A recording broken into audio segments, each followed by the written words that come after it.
What's up, everybody? This is Gary Holt from Exodus and formerly from Slayer, and you're listening to The Razor's Edge.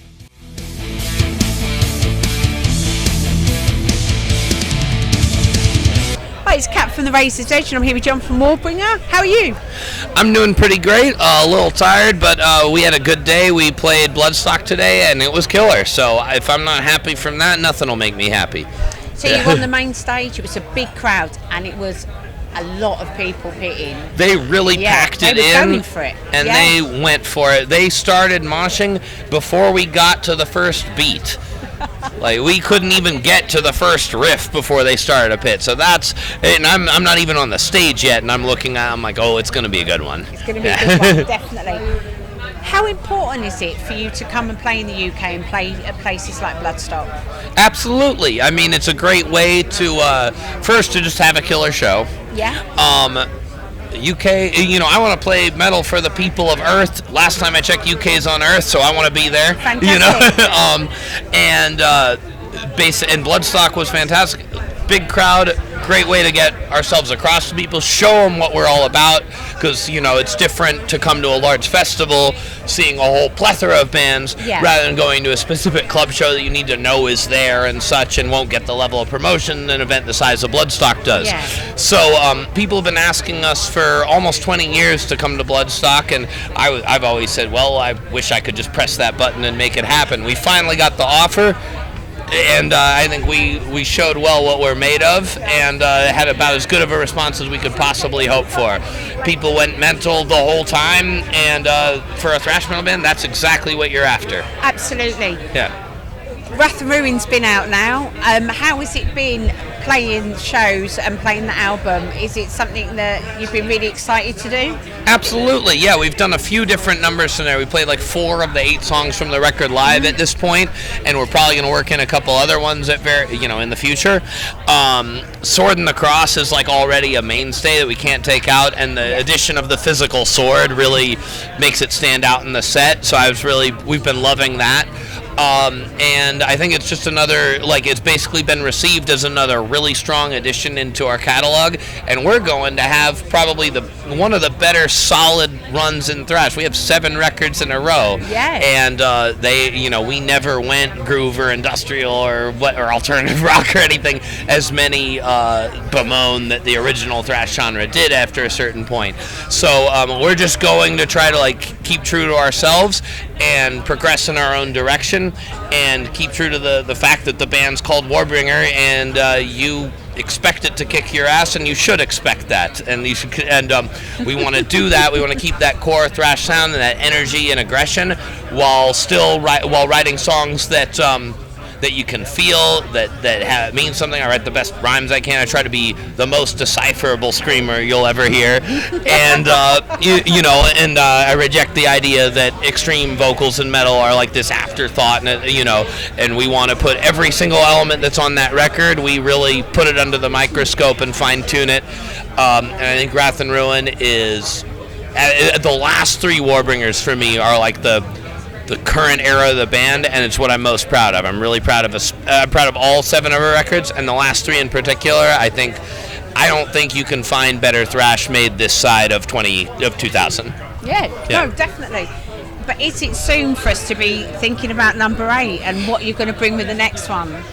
I'm starting to think of it, but no, it'll be a couple years. Yeah. We're not gonna rush it. There's no need.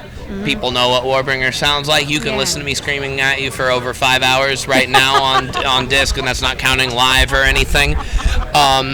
So, we're going to work on it the same way we worked on this one. Every time I make a record, especially the last few, I'm really proud of it. I'm like, damn, we really brought this to a new level.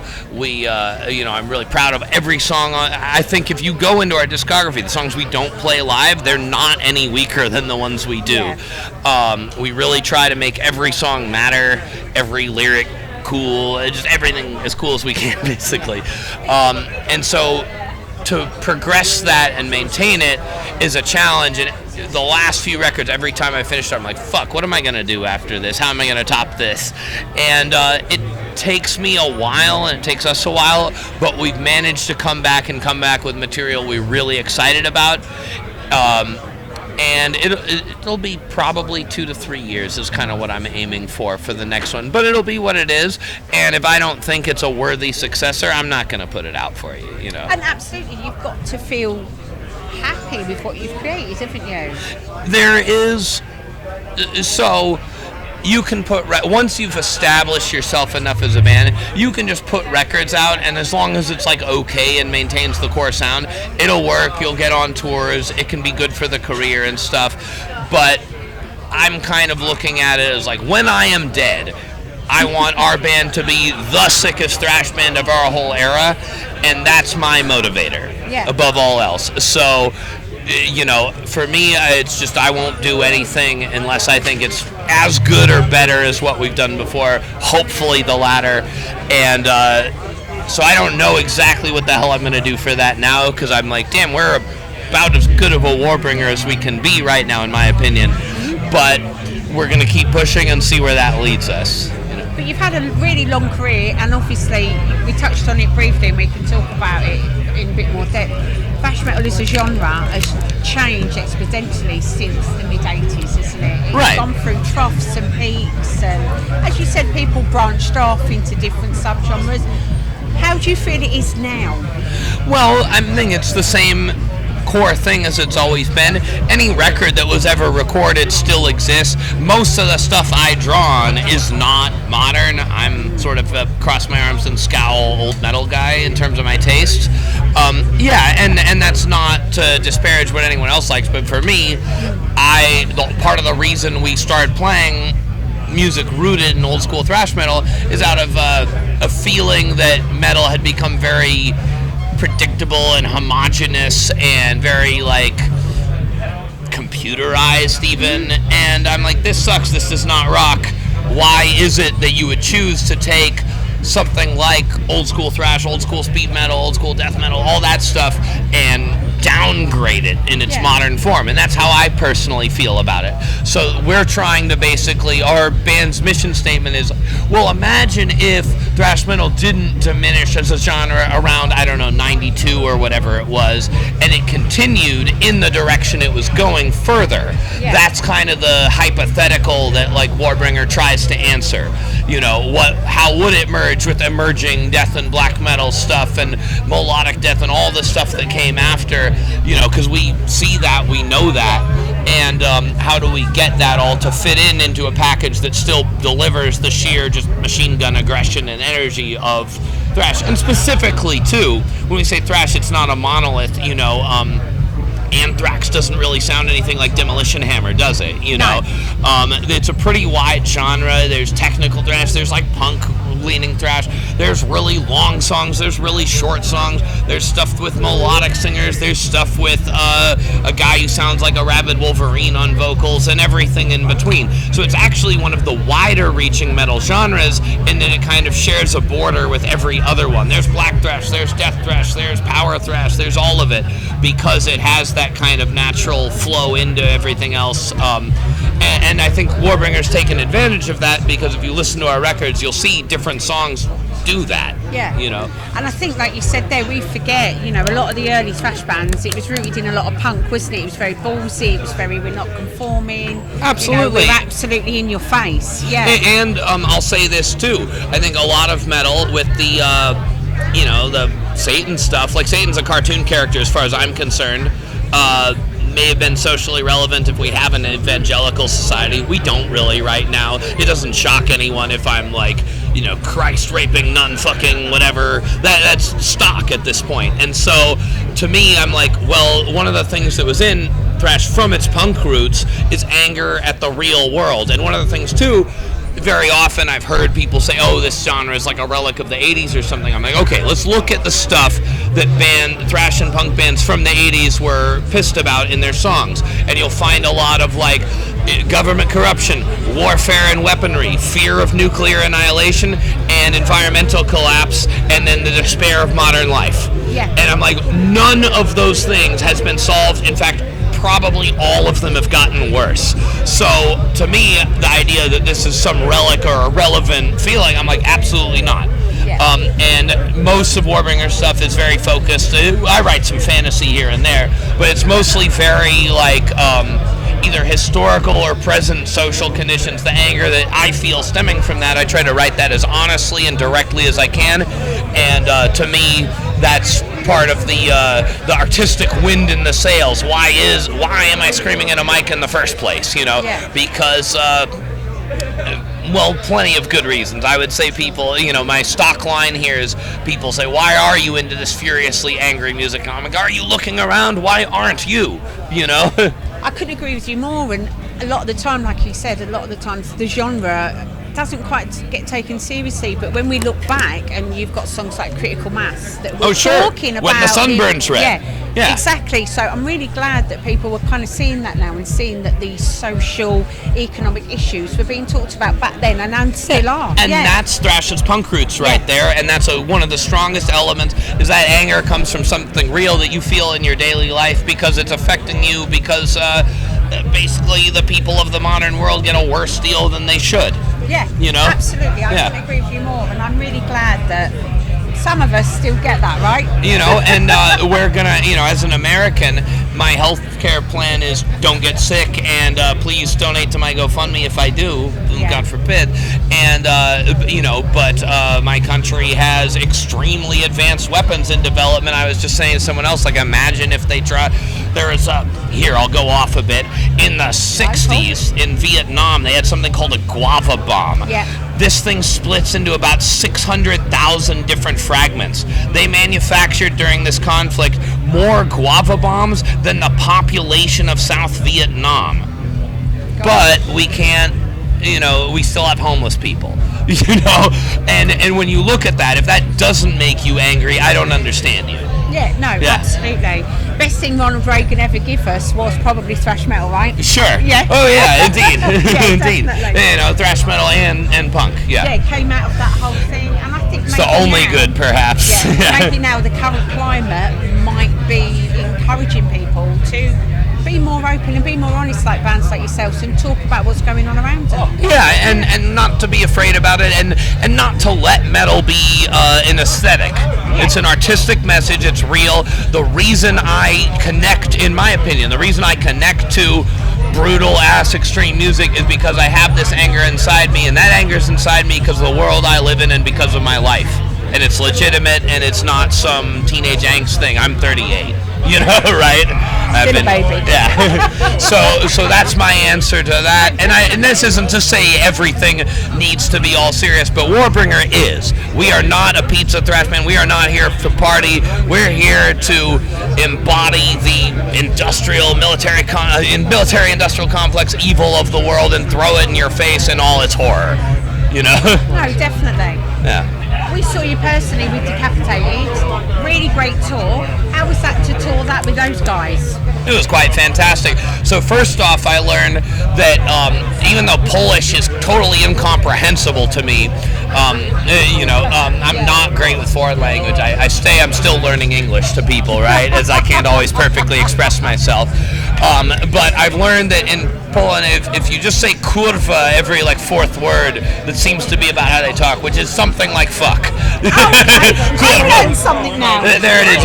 But that was my main thing, is just listening to the Polish guys talking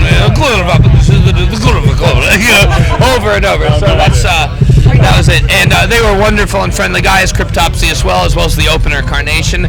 And also, it was really cool. I mean, we already knew this ourselves, but Warbringer can hang on a death metal tour. We are not less brutal than any death metal band you could name. Yeah. It's a different kind of aggression, but rather than the real dense chunkiness, it's got this more let the engine rip machine gun attack, which is a lot sharper in its tonality and comes off at least as aggressive, I think. Yeah, so I'm really happy about that because theoretically thrash metal is less extreme than Death in Black, but put us on a stage and you wouldn't know it. Brilliant. Yeah.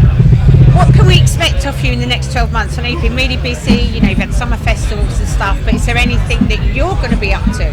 Oh, well, for me, we've been out basically the whole year since the record came out. This is our third major tour. We did one in the U.S., the one you just mentioned, Europe, and now this one. We have about a week left of that. There's a couple more festivals, including Summer Breeze and Rock the Lakes in Switzerland. We're playing with Suffocation on a few club dates, and then we go home and we have some more shows.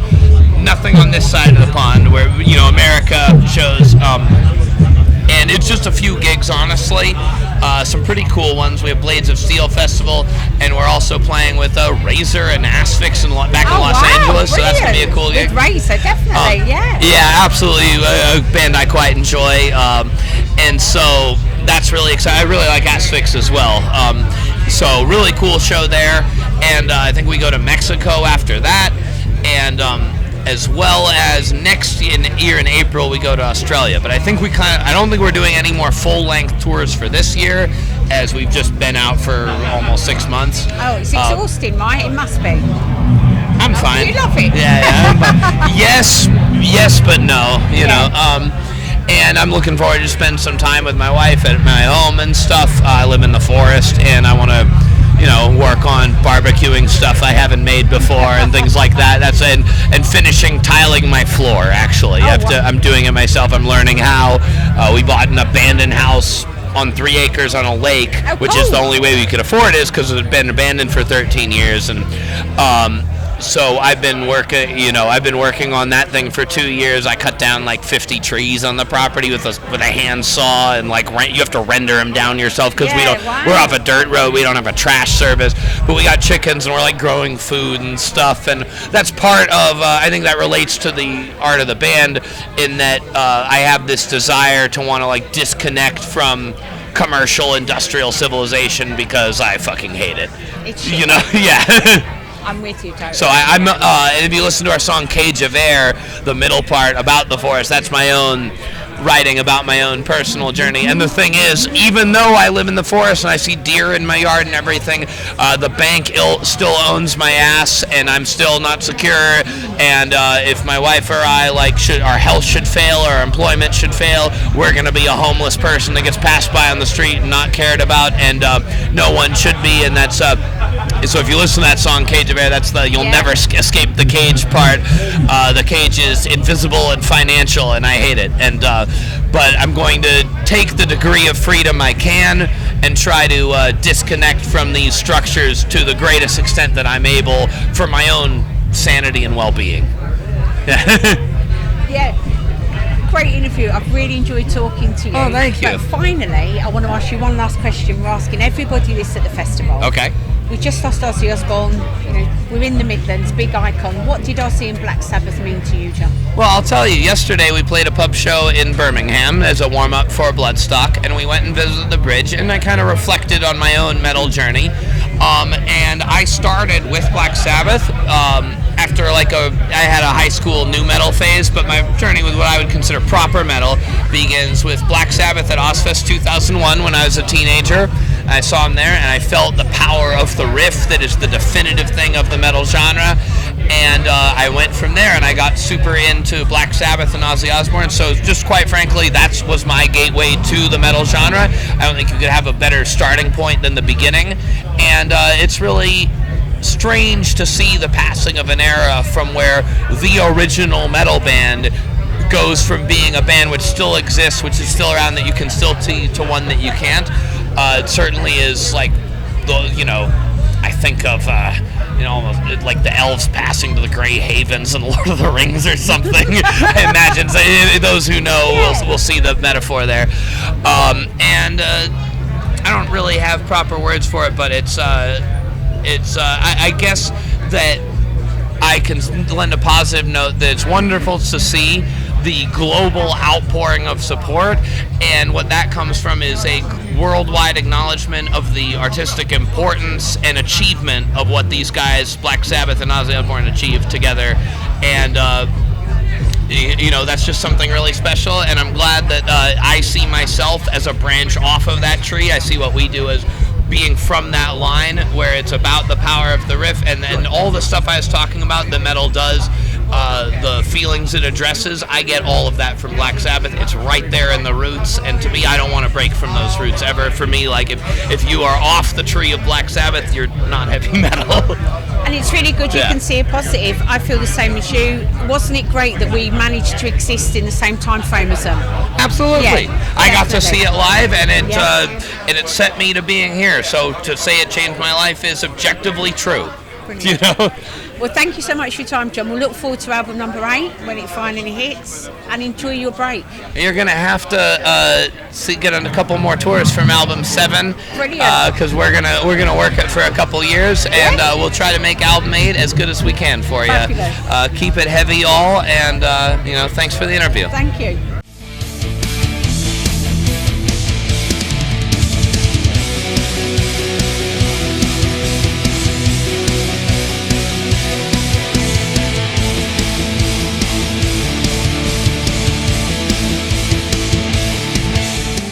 Thanks for listening.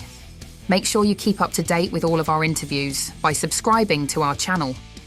For all the latest news, reviews, interviews, and more, head over to our website, www.therazorsedge.rocks.